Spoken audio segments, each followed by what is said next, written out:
দুৰ্ভাগ্যজনক কথা, আমি অতি দুখেৰে কথাটো ক'বলগীয়া হৈছে।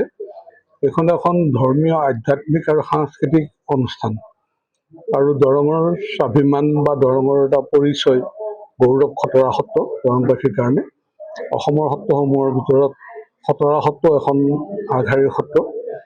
গতিকে আচলতে সাধাৰণতে যদিও চুৰি ডকাইতিবিলাক কাৰ্যকলাপ সঘনাই ঘটি থাকে, কিন্তু ধৰ্মীয় ক্ষেত্ৰত এনেকুৱা ধৰণৰ কাৰ্য হোৱাটো এইটো অত্যন্ত দুৰ্ভাগ্যজনক। আমি দুখ পাইছোঁ, কাৰণ মানুহেই এই সত্ৰ, ধৰ্মীয় মঠ মন্দিৰ এইবিলাক মানুহেই প্ৰতিষ্ঠা কৰিছে ঈশ্বৰ উপাসনা কৰিবৰ কাৰণে। আকৌ মানুহেই যদি তেনেকুৱা ধৰ্মীয় ক্ষেত্ৰত এনেকুৱা অপকাৰ্য কৰে, তেতিয়াহ'লে মানুহে কি ভাবিব বা মানুহৰ আমি মাজত আমি সত্ৰই কি বতৰা দিম।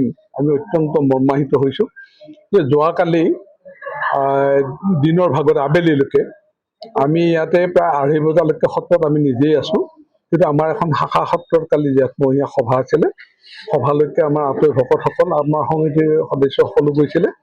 তাৰ পৰা ঘূৰি আহি ভঁৰাল ঘৰ খুলি সন্ধিয়া বন্তি জ্বলাবলৈ লোৱা অৱস্থাত দেখিলে যে তেওঁ যিখিনি সত্ৰৰ যিখিনি দৰ্শনী পইচা, সেইখিনি হিচাপ নিকাচ কৰি তেখেতে তেওঁৰ ভঁৰাল ঘৰত থৈ গৈছিলে, আৰু সেই পইচাখিনি বান্ধি থোৱা কাগজখন মজিয়াত পৰি আছে। কিন্তু তেওঁ তেতিয়া কাগজখন দেখি আচৰিত হ'ল যে এইখন কাগজ পইচাৰ লগত বান্ধি থোৱা আছিল, হিচাপ নিকাচ লিখা আছিল। গতিকে এইটো তেওঁ যেতিয়া য'ত পইচাটো থৈছিলে তাতে চাওঁতে তেখেতে পইচাটো দেখা নাপালে। আৰু আনকি তেওঁ কৈছে যে তেওঁৰ গৃহৰ পৰা তেওঁৰ ব্যক্তিগত পইচা অকণমানো থোৱা আছিল, সেই পইচাখিনি তাৰ পৰা নোহোৱা হৈ আছে।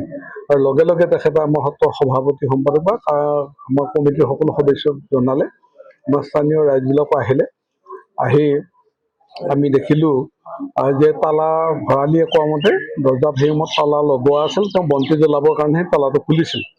গতিকে ভেণ্টিলেশ্যনেৰে সোমাই উঠি কাৰ্যটো কৰা বুলি এটা অনুমান কৰা হৈছে।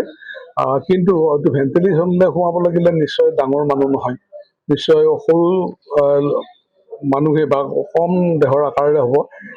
গতিকে আমি ইতিমধ্যে আৰক্ষী প্ৰশাসনৰ লগত যোগাযোগ ৰক্ষা কৰিছোঁ, আৰু আৰক্ষী বিষয়া মহোদয়ে আমাক কৈছে যে তেখেতে বিশেষ কাৰ্যত আৰক্ষী অধীক্ষক মহোদয়ৰ কাৰ্যালয়ত এখন সভাত ব্যস্ত আছে। তেওঁ সভা শেষ হোৱা মাত্ৰকে ইয়ালৈকে আহিব, তেখেতসকলে তাৰ ব্যৱস্থাখিনি গ্ৰহণ কৰিব।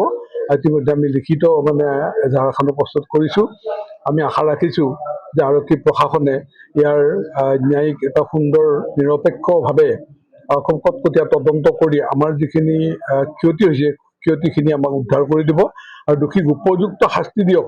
আৰু ভৱিষ্যতলৈ যাতে কোনো মানুহে এনেকুৱা দুঃসাহস নকৰে, অন্তত ধৰ্মীয় ক্ষেত্ৰত যাতে কোনেও, ঈশ্বৰ উপাসনা কৰাৰ ক্ষেত্ৰত যাতে কোনেও এনেকুৱা হাত নিদিয়ে, তাৰ কাৰণে আমি আৰক্ষী প্ৰশাসনৰ ওচৰত বিশেষভাৱে অনুৰোধ যাচিছোঁ।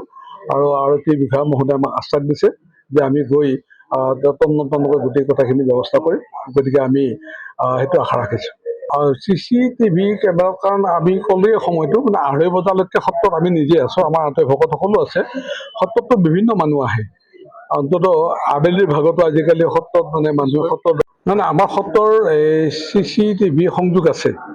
কিন্তু কথা হ'ল আমি যিটো দেখিছোঁ CCTV ফুটেজ পৰীক্ষা কৰোঁতে এতিয়া ঘটনাটো নিৰ্দিষ্ট সময় নহয় যে ইমান সময়ত ঘটনাটো ঘটিছে বুলি আমি নিশ্চিত নহয়। তথাপিতো 2:30 বজালৈকে আমি সত্ৰত আমি আছিলোঁ তাতে।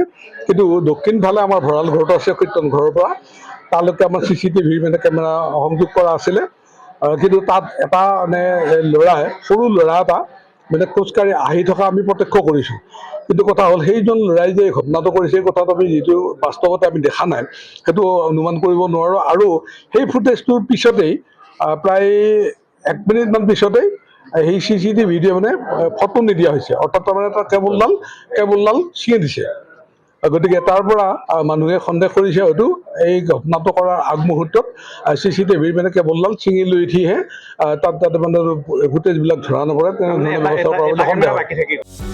যিকোনো খবৰৰ বাবে যোগাযোগ কৰক আমাৰ এই নম্বৰত 9181 307 2221।